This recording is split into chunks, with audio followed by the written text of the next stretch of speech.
hello, you probably bored out of your mind soul. Boy, do I have an idea and a pitch for you. I feel like some kind of marketing student, sorry. So, I had this fun little idea this past week. Because it's been Halloween and I didn't really film anything. But I got costumed as David Bowie. And my friend was a clown. And then I started thinking about how my brain associates certain books or certain songs or certain whatnot with, some very impractical things. And so I thought to myself, okay, first of all, I'm curious about everyone's Halloween costumes because I am.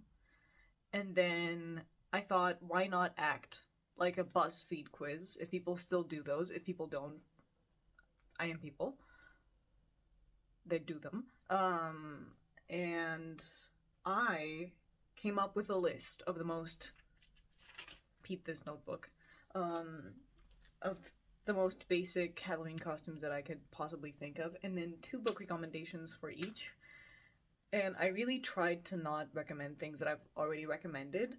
Admittedly, some of my recommendations are a bit more abstract. Maybe, hopefully, you're gonna find something that matches with something that you actually wore this year. If not, and if you wore something different or you didn't wear anything at all, then lucky you, my friend, you can read whatever the heck you want. Regardless, let's go through, first of all, the list of costumes. So, I thought of, let me grab the notebook again because I forget. Vampire, number 1. Very Romanian of me. Witch. Mad scientist. Fairy tale characters. I know that's very broad, forgive me. I just couldn't think of 10,000 recommendations all at once. Devil. Pirate. Zombie. Ghost. And then animal of any kind. I wasn't specific with it. Okay, so let's go into my very Transylvanian choice. That is vampire. I really tried my very best not to recommend, once again, Dracula that sits somewhere over there and haunts me every single night I look at it. I see you, Bram. So, with that in mind, I will re-recommend, because I cannot shut up, Carmilla, which is the predecessor of Dracula. It's more of a female-based lead. Sorry. Give me a sec. It contains not heterosexual love. I don't know what's fine to say online anymore. And then, something that I haven't really heard to be talked about much is Interview with a Vampire by Anne Rice, which I'm just gonna give you a backstory because I feel like the title is somewhat explicit in and out of itself. I actually found out about the book through taking a mock test for my baccalaureate exam in 9th grade. And yes, the baccalaureate exam is in 12th grade. I found a paragraph of it in this mock test, and I really enjoyed the little paragraph that was there. I also feel like it explores basically this psychology of vampires and explores immortality more than Carmilla would do. And maybe it's not as atmospheric, but it still has this this dark, lush kind of setting to some degree. And yeah, I think it would be a very good pick. Now for my fellow witches. I don't know why I said fellow witches. I'm not saying anything. One of the books I thought could be a bit more, classically going into the area of what I would think of a witch, and then the other one could be something that I just associate symbolically with a witch.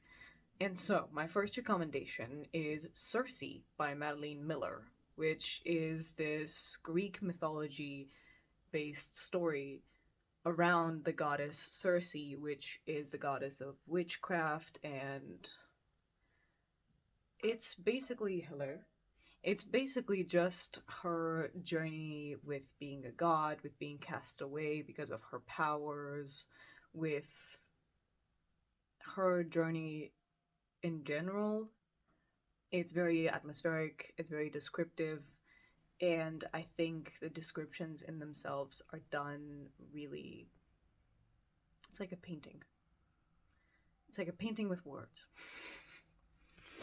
Now, for my second recommendation, I'm gonna go out on a whim and give a recommendation that I genuinely don't know how many people have looked into. I've never heard anybody recommend it. I still know it exists, obviously. This recommendation stems from a hyper obsession. When I was younger, I watched this movie called Dangerous Beauty. And this movie surrounds the story of a courtesan called Veronica, I forgot the name. Veronica Franco. Veronica Franco, that is this Venetian courtesan. And if you don't know what a courtesan is, it's, well, you can search it up, because it's a little bit inappropriate, but let me put it this way. She is a high-class, very educated, and entertaining lady of the night. If you get where that goes. Anyhow, this is basically a book that I'm recommending, which is Poems and Selected Letters by Veronica Franco. First of all, there is a part of biography and talking about how life was in Venice at the time of this great plague. It also talks about courtesans. There are these love letters that I really enjoy. Admittedly, I read the book simply because of the movie and the love that I have for the movie that I would associate with the concept of a witch, because it's this woman that enthralls and woos men with her words and her beauty and her charm, but also her learned sexual and sensual abilities. And I associate that a lot with witchcraft, because at the end of the day, let's just say without spoilers, that also comes into play into the story later on. Because women. So, on to the mad scientist category. What did I write? I have Vicious by V.E. Schwab, which you can somewhat see right there. Just go like that. And the reason why I recommend this one is because, first of all, it deals with a lot of, not a lot of, but it deals with a certain scientific experiment to some degree.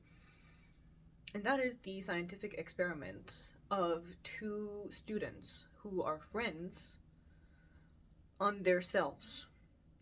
And it basically delves into this dark side of ambition and experimentation, if I were to put it in a couple of words, in general in life. And it depicts the story of two friends. It goes back and forth, by the way, from past to present. It really explores the friends to rivals, enemies sort of trope, where both friends are affected in some way by this experiment that they made on themselves. And I mean, it's just perfect for the mad scientist. Because I did not want to recommend Dr. Jekyll and Mr. Hyde, but that is also a really good recommendation. Right, so for the second recommendation, I wanted to go with something maybe a bit less literal thinking again. And I decided to go with Perfume by Patrick Susskind, because I, one, love that book. Two, I also really love perfume. And you tell me there isn't a science behind perfumery. God, don't let me buy another bottle of perfume, because I have enough. Anyhow, I chose this book because I really do consider perfumery to be an art and a science. Number one. Number two, it deals once again with themes of obsession. It also, gets to murder for the sake of art and science, which is perfume. So I felt like it was appropriate. It's set in France. It tells us the story of a man that has a very keen nose, and is very passionate about perfumery and takes it to a very questionable level, as most people do. Because when you find something you really like, you find yourself exploring the depths of that a lot. And that is the discussion of this book. To what extents, to what lengths, moral lengths, would you go for your craft? Right. So now going on to, sorry, my fairy tale characters. I feel like for this one I can go so many ways. It could be a fairy, it could be a princess, it could be a prince, it could be a whatever you want it to be. You get the gist. I feel like you do. If you don't, my apologies. It's my fault. But for my fairy tale characters, I would highly recommend two things that are somewhat obvious. I mean, one of them is going to be somewhat obvious coming from me, and then the other one not so much. Alice in Wonderland. That is my first one. Just Alice in Wonderland. It's so whimsical, crazy, abstract. I love it. It reminds me of childhood. And if you've never heard of Alice in Wonderland, it basically, the story follows this young girl's little journey in this dreamlike environment that she goes into after she has this social gathering with her family. That it's basically a book on dissociation, but it's very whimsical and very cuckoo, and I love that about it. And then my second recommendation is going to be Shut Me Up. It's right there. The Lord of the Rings series. Did you expect it? No?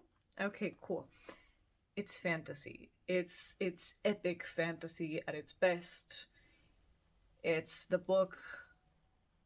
It's a series on basically the journey that this hobbit takes in order to take care of some historical wrongdoings. And it features so many fantastical creatures and mythological creatures that you cannot. It touches on so many themes in the background, in a metaphorical sense, once again, that it's beautiful and it's very complex. And I highly recommend people read it, even just for the vibes. Okay? Right, so for my devil costume, I went with Master and Margarita by Mikhail Bulgakov, and if I said that wrong, please forgive me. I'm not Russian, and nor am I rushing. Anyhow, the point is, this book presents the story of the devil coming to Moscow, basically, I don't know, for a bit of mischief and a little bit of satire. Don't ask me why my head is going places. And it's very darkly comedic in a sense and somewhat surreal as well. And in its own little way, I guess it is somewhat thought-provoking. It contains some short parallel stories. It's a vibe, as the youngsters would say. And then I went with something very unliteral, and that is The Death of Ivan Ilyich by Leo Tolstoy. And the reason why I went with it, even though this book has absolutely nothing to do with the devil, is because it has this existential dread. It's about this man that is a Supreme Court justice person. I'm forgetting the word for it right now. Regardless, judge.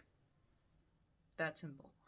And all throughout his life, he didn't really think about much else than money and, his financial situation and his prosperity and his life. And then he finds out at a rather older age that he is sick and he's going to pass away at some point. And it just explores mortality and fear and, in a sense, making up for your past sins and stuff like that. So that's why I associated with the image of the devil. Like you're looking back at life, in a sense. When I say it's a short book, I mean it's a short book. I had it with me today. It's the third time I read it at this point. So yeah. Alas, we have reached the shore, Maisie. Anyhow, pirates. So, for pirates, we've got classic Moby Dick by Herman Melville. Ahab, a man obsessed with a whale and getting rid of it. And the whale. It's a classic. You can't knock it. You understand me. I'm not even gonna bore you with the details. Then I have The Waves by Virginia Woolf, which I know is not necessarily at all a pirate story, but it is the story of four people, and the waves are a metaphor for their lives and the currents of life, the water, everything. I mean, it's a very aquatic scene in general, as you can tell that everything happens around the water and whatnot, but these four people, you realize very quickly, are a metaphor for all of us, and all wrapped in the imagery of a very aquatic scenery of things. So it's very lyrical in a way and rhythmic as prose, but I really enjoy that about it. I think it gives it this structure that it also reminds of water for some reason. So yeah, those are my two very quick pirate choices. Sorry to the pirates for making this shorter. It's not that I don't love you, it's just that I was way more concise with it. On to my dead undead friends and folks. Zombies. I could not go literal because I didn't read many books that go into the area of zombies, actually. The only one that came to mind was not that good of a recommendation. I didn't just want to recommend things for the sake of recommending them. So, I went with two books that do make me think of zombies because I think of hearts for some reason whenever I'm thinking of zombies.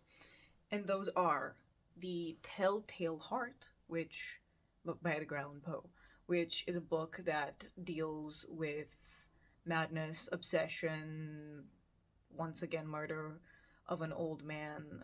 It's a very spastic kind of book, and the writing style in itself is very evocative of the mental space because it is from the perspective of the character that goes down this complete train of madness. I mean, you can tell from the beginning where it's going.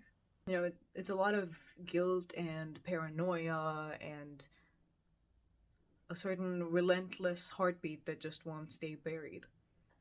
Now, this one is a little bit on the lengthier side, but I would thoroughly recommend The Count of Monte Cristo by Alexandre Dumas, because first of all, yes, it's not about a zombie properly.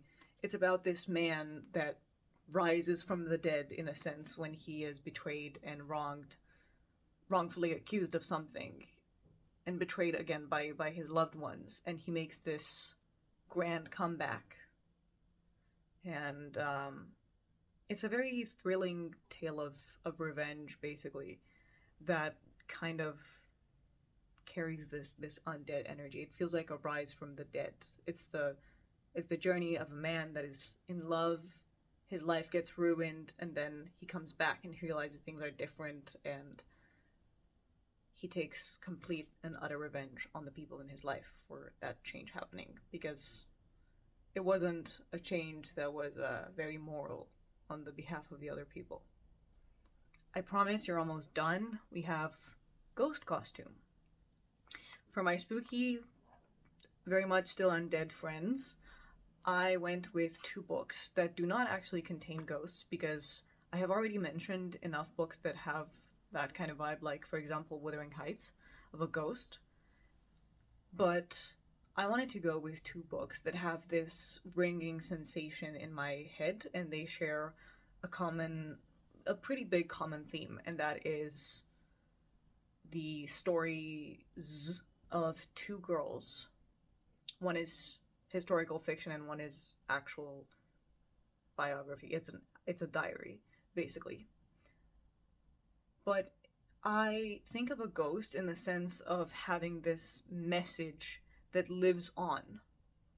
And so when I chose these books, I went for something somewhat historical in theme. And the first recommendation is just The Diary of a Young Girl by Anne Frank. I think her words in those books, her stories, her dreams, all that she went through, ring through time, just like a ghost would, and they linger. And then for my second recommendation, I have to go with The Book Thief. I forgot the author, let me check. Marcus Zusak. Once again, hope I'm saying that right. And I'm recommending this book because it is narrated actually by death itself, and it almost captures this memory of war and of poverty, and it has this bittersweetness in a sense to it. The story of a girl passionate about reading and her tragic ending. Once again, a story that lingers and rings. They are both about two Jewish girls that go through the Nazi period. It's just that the Diary of Anne Frank is an actual thing. It's a diary, and then The Book Thief is pure historical fiction. It didn't exist. You're on to your last one. Congratulations. For any animal-dressed person this Halloween, that including my friends, I have some very funky, sorry I had to refocus my face, recommendations, and those are The Animal Farm by George Orwell, which has nothing to do with animals and everything to do with socialism and communism, and it's metaphorized in the story of animals and how they organize themselves in a farm. However, of course, things start out great, politically speaking, between the animals, and then they end up in a dictatorship. Very methodical, very metaphorical, if you ask me. Sorry. And then I have a bit of a lighter one, which I really enjoyed quite recently, actually, and it's Flush by Virginia Woolf. Once again, I didn't really hear many recommendations about this one, but it's this fictional biography of a Cocker Spaniel that is basically the dog of Elizabeth Barrett Browning.